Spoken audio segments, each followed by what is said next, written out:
Welcome to the Passion for Technology podcast. In today's episode, we bring you an article readout from TQ magazine, exploring the compelling vision of the all-electric society. For full access to the magazine, more insights, in-depth articles, and key facts, check out the show notes. A vision of a CO₂-free world. The polar ice caps are melting and sea levels are rising. Some regions are experiencing an increase in severe weather and heavy rainfall, while others face extreme heat waves and droughts. As the UN system's authoritative voice on weather, climate, and water, we see every day that our climate is sounding a red alert, warns Co Barrett, Deputy Secretary General of the World Meteorological Organization. To stabilize the climate in the long term and limit global warming to 1.5 degrees Celsius, the sixth assessment report of the Intergovernmental Panel on Climate Change, IPCC, published in 2023, states that global greenhouse gas emissions must be reduced by 60% by 2035 compared to 2019 levels. One answer to this is the all-electric society, the idea of a CO₂ neutral and sustainable world, where energy is almost exclusively generated and consumed electrically. The goal is direct electrification, where electricity is generated CO₂-free, particularly in end-use sectors, which are the main cause of global greenhouse gas emissions. Currently, less than 25% of the energy consumed in Europe is electricity.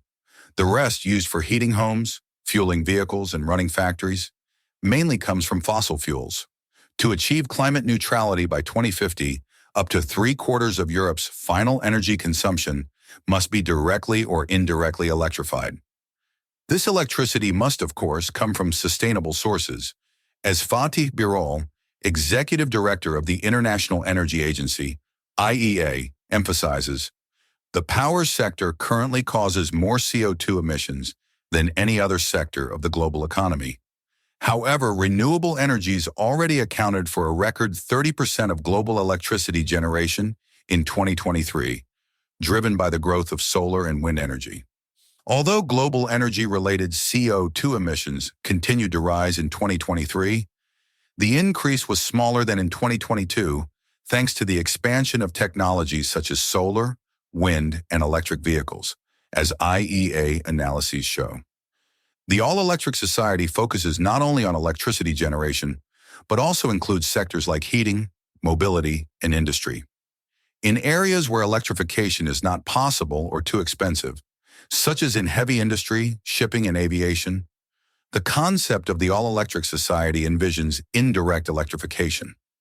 Renewable electricity is converted into green hydrogen and e-fuels through electrolysis. To reduce primary energy demand, energy efficiency for consumers should also be increased as part of the electrification of as many sectors as possible. An important element of the all-electric society is the linkage of various sectors, such as transport, industry, commerce, and housing. Energy generation, distribution, storage, and consumption are considered as a holistic system. The different areas exchange energy among themselves, ensuring it is sufficiently available everywhere, at the right time, in the right place, at low cost. This requires that the sectors are interconnected digitally. Standardized communication protocols within various networks enable the necessary communication, free from system boundaries.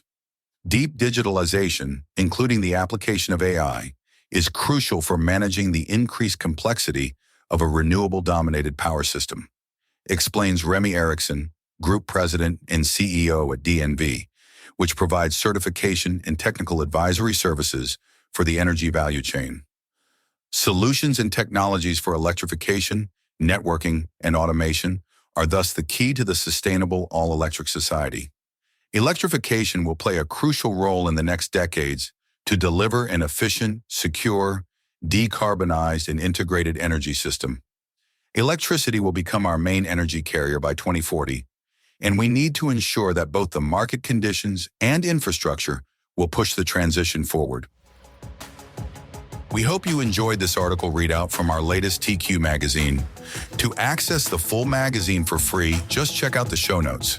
Thank you for listening and stay tuned for more insights in our next episode.